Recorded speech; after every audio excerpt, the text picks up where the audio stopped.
bottle of gin. It has the semiotics of gin. Do I need to move this mic so it doesn't do that horrible exploding breath thing?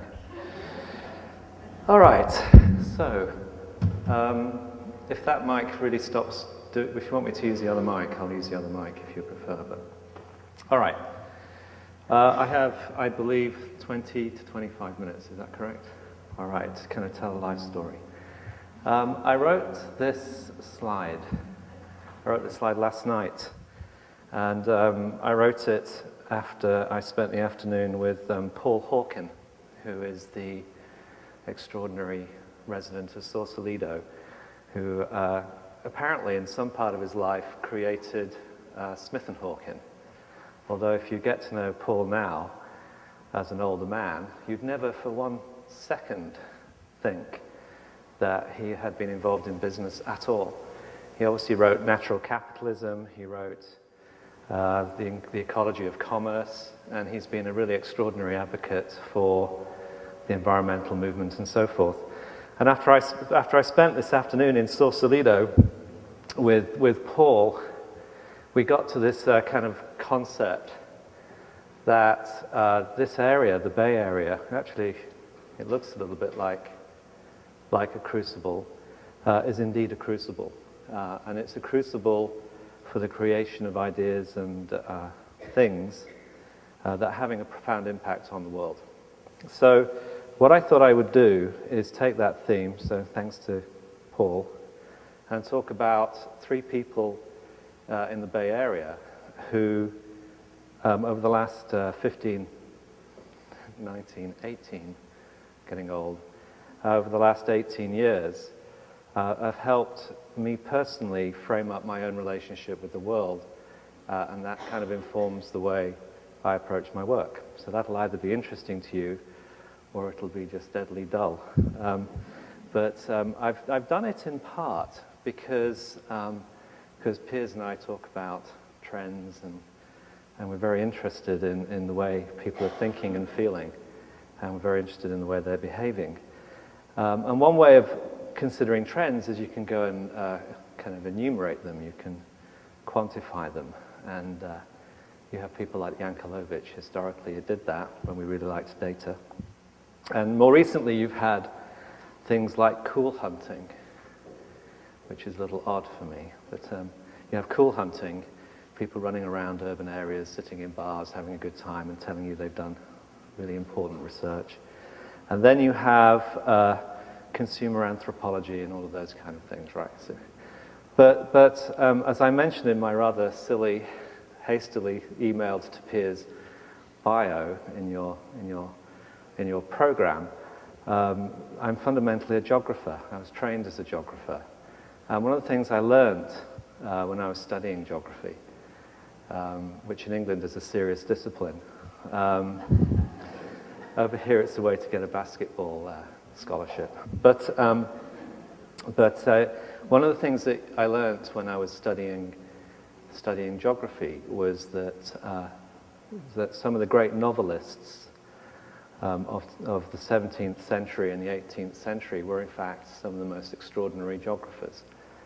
And one of the ways people would really understand what was going on in the world and have either a political reaction to it, a personal reaction to it, whatever, was by reading books. So you could read Dickens, right? And you could get a reasonably good sense of that he was telling a story which was more than just an entertaining story. It was actually a very powerful commentary about life in an industrial city. It kind of raised issues related to the experience of working people and so forth. So the arts have always been really important to me because they're ways of engaging with the world. And one of the most extraordinary things about the arts, or people who put themselves into the position of being artists, because they don't want the Lamborghini at the end of the kind of buyout, is that they are some of the most effective and extraordinary people when it comes to helping you understand what's going on in the world. So the arts play a really big role. So I've chosen 3 people who are not necessarily all artists, although I think in their own way they are. In fact, they would all lay claim to having done something related to the arts. One of them will be Paul. But they are people who represent for me the kind of intelligence that is going on out there that you can tap into and will give you a kind of longer, deeper view of what's going on in the world. So the three I've chosen represent, and it was interesting listening to the panel, because there are these references to the history of the Bay Area and the importance of history in Ed's presentation. But these three people are part of the historic fabric of the Bay Area. And as I got to know the work that they did and the community that they emerged from, it became clear to me personally that this was the big story. And that the technology story that we're all a little bit wrapped up in right now is only of secondary importance.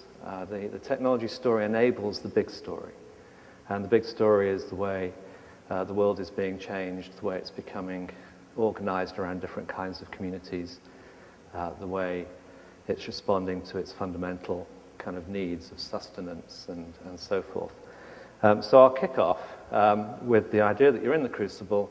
One of the founding members of the Crucible was the extraordinary Stuart Brand. How many people have heard of Stuart Brand? Quite a few of you. A disappointingly few of you, actually, because I would have hoped that you'd have known more. And this is why I think it's important to bring these characters to life. Stuart is actually lives on that tugboat. That's his home. He's probably the most radical person you could possibly meet. He was one of the merry pranksters. He founded the Whole Earth Catalogue back in the 60s. He's been based out of Sausalito, so Ed probably knows him. Where's Ed? There you go. Probably pop over for tea in the afternoon. And for a long time, he has been doing two things. This is by his own claim. He claims that he finds things, and he claims that he founds things. Well, one of the things he founded is right here in just near Greens, which is the Long Now Foundation. So, anybody heard of the Long Now? Oh, good. If you don't want to visit the Long Now, you can go to their lectures, which I think are about every month. And the idea of the Long Now is that it's a kind of place where people can think long term. So for people engaged in the Long Now, a trend is more than a few years. It's generations, right? And so he has an extraordinary list of speakers coming along, and they talk about 10,000 years or 1,000 years. And it's really fascinating, because what the benefit of thinking that long term is that it shoves away and it filters out all the stuff that is polluting and corrupting your perception of the world today. So you may think that the dot-com crash was important. I doubt if it'll merit more than a couple of paragraphs, if that, in a history book 100 years from now. But beneath all of that, there have been these kind of systemic changes in the way humanity is organized. And Stuart has been on the top of that. I actually brought his bio with me. He wrote a book called The Clock of the Long Now, which he's building with various cool people over in the mountains somewhere. But if I read it out, it would just kind of demoralize you, I suspect. It demoralized me, because it's a catalogue of extraordinary acts. Not only did he found the Whole Earth Catalogue, but he was the person who created the Well, which was arguably the first kind of social network utility on the internet, right? So when I came to, I live in my life in Portland as well, and when I came to Portland, you could actually join the Well. I met Stuart and a bunch of people, and you could join the Well, and that was in 1991, where there was an online community of radical people grounded in the kind of value system of the Bay Area. And that sensibility, that sense of self-organizing radicalism, challenging the status quo in society, was very post-industrial. The hierarchies they were challenging were the industrial hierarchies. The values they were challenging were obviously influenced by the rejection of the Vietnam War. So Stuart Brand, really extraordinary guy. He went on to write a beautiful book called How Buildings Learn, which is another book I would strongly recommend that you read. I used to work at an advertising agency called Wieden & Kennedy, and we had to build a new building. And How Buildings Learn was one of the books that we were reading as we were conceiving of how we could create a home for our business. And in the end, Dan decided to buy a disused frozen fish building and reconstitute it as a center for creativity and community in the heart of a rather dilapidated and disused part of Portland, which is now a thriving kind of urban center. So Stuart thinks about those kind of things. He's being described as the smartest man in America, and I think he would kind of like fumble that one. But he has the capacity to think about questions from a completely unexpected angle because he's not sitting within the construct that you or I are typically sitting in, which is a business construct, an urban construct. I mean, he lives on a tugboat. He's completely independent, and he thinks independently. And so that idea of independent thought, that idea of community that he created with the well, the idea of reusable urban buildings, et cetera, these are quintessentially Bay Area ideas. And if you then scatter out and have a look at the New Yorks and the Londons and the Africas and the Japans and the Chinas, you see the influence of that thinking spreading even now. So as we tinker away at our bits of technology that make living a little bit easier, we need to recognize that those technologies are sitting on the top of these kind of extraordinary, deep, long-term questions and trends, and people are using them to do the very things that people like Stuart Brand started back in the 60s. Create community, create dialogue, reuse things, reshape the world in a more sustainable and compelling way. So Stuart Brand, the output of this, for those of you who want action points, is you can go on the internet, you can go to either Fora TV, my favorite TV channel, you can go to Fora TV, or you can go to the Long Now Foundation, and you can download all the lectures. They charge you the extraordinary price of $8 a month for the privilege of going to the lecture series here in Fort Mason. It's a truly eye-popping exploration of big ideas, which kind of tends to make some of the world that we live in feel quite trivial. So that's Stuart Brand. I love Stuart Brand. He's an irascible, brilliant man. And to me reflects the part of the Bay Area which is really about how people will use technology to create community. Stuart Brand, rock and roll, wears a knife all the time. Alice Waters is my second choice. I've chosen Alice Waters. I've just found out, actually, yesterday, that all these three people are very close. I didn't realize that. Stuart Brand lives next to Paul Hawken, and Alice is a good friend of theirs, and they're all emerging from the same kind of culture. So who knows Alice Waters? Presumably more of you, because you eat, right? Good. If you track this whole movement where we're getting a little bit more interested in the quality of the food that we eat, and we're becoming less and less convinced that the industrial machine can produce the kind of quality of food that we should eat. If you're one of those people, you probably have to thank Alice Waters. The network of chefs and influencers in the food world that she has produced through teaching is really quite extraordinary.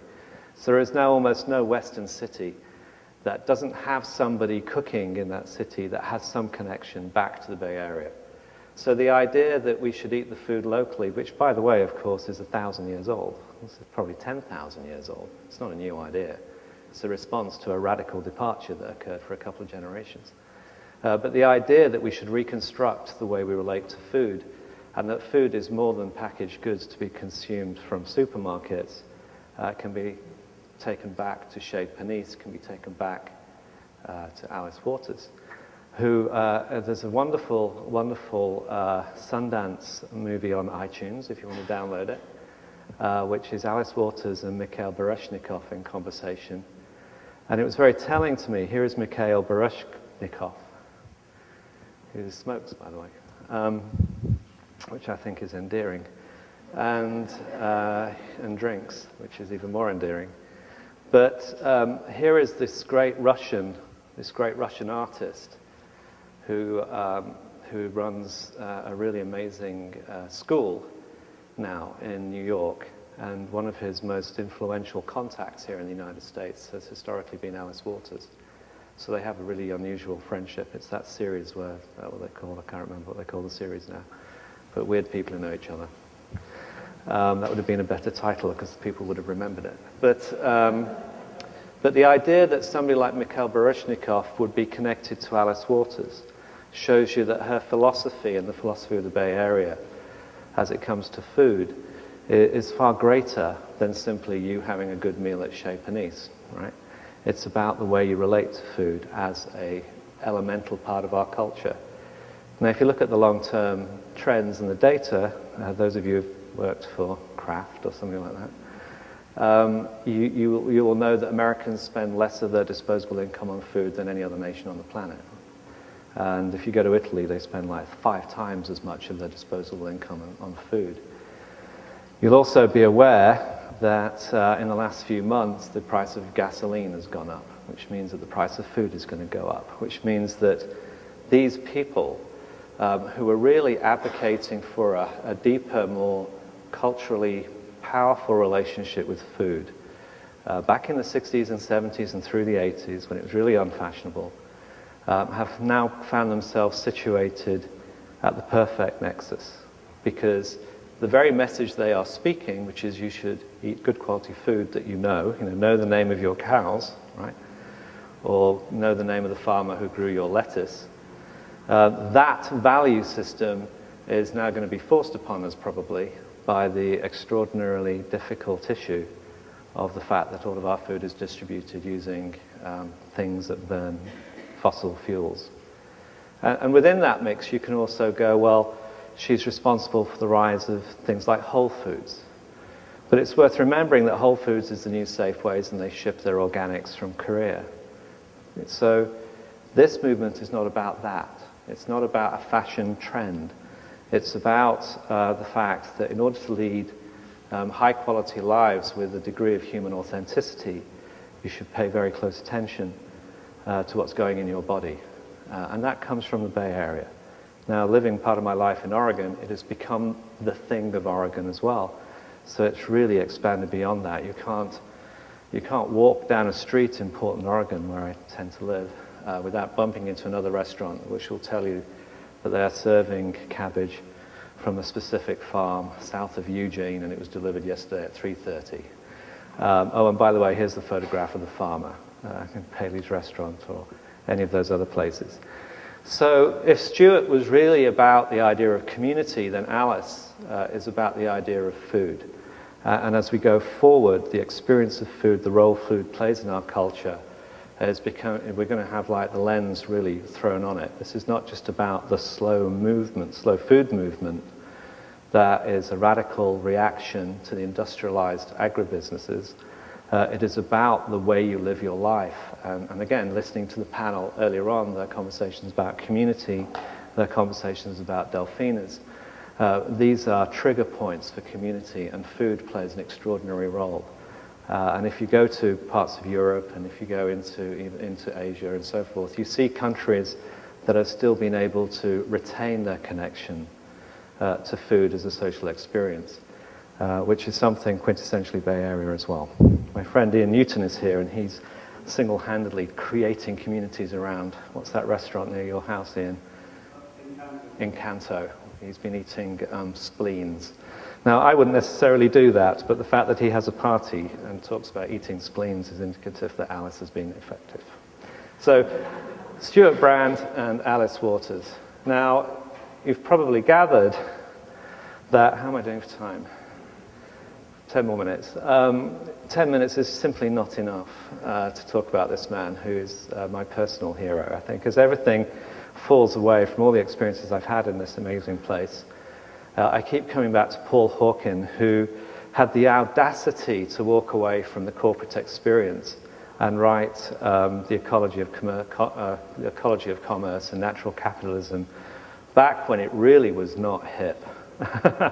Back in the mid-90s, we were not worried about the ecology of commerce, and I know that because I was working with Nike at the time, and nobody was really worried about the price of labor in Southeast Asia. So The Ecology of Commerce and Natural Capitalism, two of the great and most influential books. I got to meet the chairman of Interface, who probably made these carpet tiles, which I'm not inviting you to judge aesthetically, but if they were made by Interface, they're quite likely to have been made in the most environmentally safe way as possible. Carpeting is one of the most toxic industries in the world. And the story is that he awoke one morning and his wife, who had been saving the whales, as he put it, for years, he finally understood where she was coming from because he had read Natural Capitalism. I think it was Natural Capitalism. And he realized his entire life as an industrialist had been wrong. And he embarked on a new life, which was to reduce the impact of this very toxic industry on the environment. And he's become something of a celebrated man, and I can't remember his name, which is really outrageous. But Interface Carpets, if you're all there with your little computers or iPhones Googling, you'll be able to find him. Paul Hawken wrote what I consider to be, and it's just my opinion, it really doesn't matter at the end of the day, but I personally think that Blessed Unrest, which I brought with me, I quite deliberately bought the copy which is all broken and tattered to indicate to you that I read it all the time, which of course I don't. But it's now available in paperback, and it really is an extraordinary book, and it's the summation, I believe, of a lot of the journey that this Bay Area counterculture has taken. Because that counterculture that Stuart and Alice were part of, and that defines this area, deeply defines this area, has now become the mainstream culture, as things do. You know that because you can hear Led Zeppelin in the supermarket now. But anyway, so the counterculture has become the culture, and Paul is beginning to really pull it together into some very powerful themes. And what he's been able to do by looking at the very long view and having a look at the foundation, for example, the foundation of the great religions, he has come to the conclusion, it's very well documented here, and you can see him present this. Again, if you Google him, you can see him present this to the Bioneer conference I think it was in San Jose. He says that basically these great religions and this great history has been asking two significant questions all the way through the experience of humanity. One of them is, how do we kind of live together? You know, harmonious interdependence, whatever you want, if you want to use fancy language, but how do we live together? And the other question that people have been asking over the millennia is, how do we live with this? You know, this land, this earth that we've been kind of lent, right? So these two questions are not new. They're just not new. These are the questions that led to the formation of philosophies and religious practices all over the world. How do we work out a system of living with each other? And how do we all coexist with the natural world? The interesting thing of our present time is we're doing really bad things right now. We're probably doing more bad things at a greater rate than we've ever done them before. But the problems may be new, but the questions are ancient. And they're motivating people all over the world. And so he will articulate very clearly, and I really recommend you have a look at his presentations, he will articulate very clearly that there are now more people participating in the resolution or the inquiry around these questions in the world, more people in the world than currently participate in the Catholic Church. He estimates that there are at least a bare minimum of 1 million NGOs worldwide that are dedicated to the resolution of social harmony issues or environmental issues. 1 million. And at the back of Blessed Unrest, he has 115,000 documented NGOs that you can go and check out and read about and you can connect with. Off the back of the book, he's created a community on the internet, or facilitated by the internet, because they're not on the internet, of course, they're in places like Darfur. But because you're not on the internet, are you? The internet is in your room. I'm not on electricity, am I? No. But you can go and check these people out. And he has set up a community website called Wiser Earth. And even the names of these things, Blessed Unrest is the name of the book, is an evocation the spiritual journey, as well as the social journey, the technology journey, the scientific journey. Okay, Wiser Earth is a similar exploration. And so this is like the job of his life now. So he's gone from major retailing venture, which presumably funded his life. He's a sixth-generation Californian, by the way, and grew up in an olive farm area where I think many of these technology companies now have their HQs. But he's managing that, and if you Google it effectively, you can see the trailer to an upcoming film about blessed unrest. But when you engage with this, you realize that those people who galvanized this culture back in the 60s are not only alive and well, thank goodness, because we have excellent healthcare here in the West, but they are continuing to influence the way people think. And they are the great shoulders, if you like, upon which all of our work really rests. So it doesn't matter if the technology you're working on has a trivial application or a serious application. Underneath all of that are these really amazing post-industrial return to core values, trends that people all over the world are gravitating to as we change this world all around us. So Paul is really an extraordinary guy. You can Google his presentation about blessed unrest on the internet. You can go to the Long Now. He's all over the place. Go to paulhawken.com. He's very good at getting the word out. He's a very glamorous man as well, which is kind of aspirational in a way. So those are my three. Stuart Brand, really the guy who succeeded, I think, beyond his wildest imaginations in creating community and being a catalyst for community. Alice Waters, who takes that same idea but like brings the world of food. You know, you eat how many times a day? I've got one of those metabolic rates. I mean, I eat 5 times a day. So food's very important. And Paul Hawken, who is galvanizing people's minds around these two profound questions. How do we figure out how to get on with one another?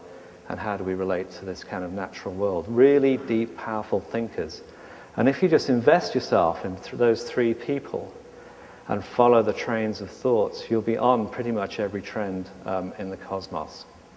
So I'm going to end with two things. One is this fabulous end slide, which says, the crucible of much of what, no, I'm going to read it this way, the crucible for much of what will steer civilization through the choppy waters of the future has been the Bay Area.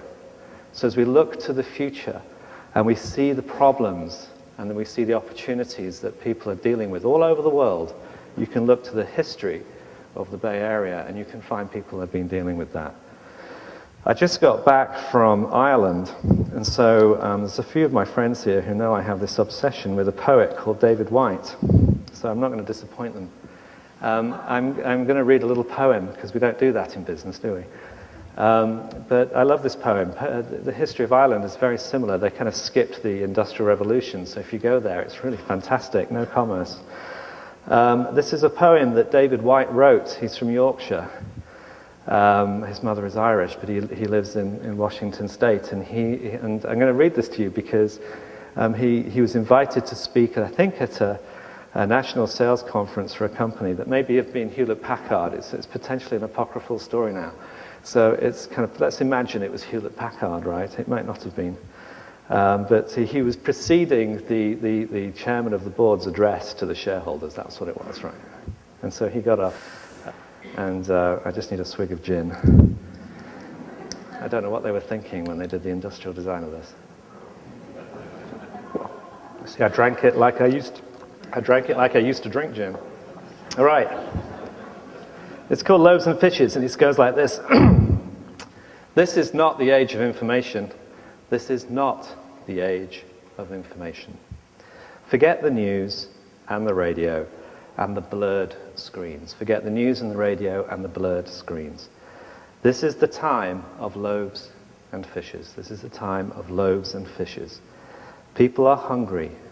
People are hungry, and one good word is bread for 1,000. One good word is bread for 1,000. I'll finish there. Thank you.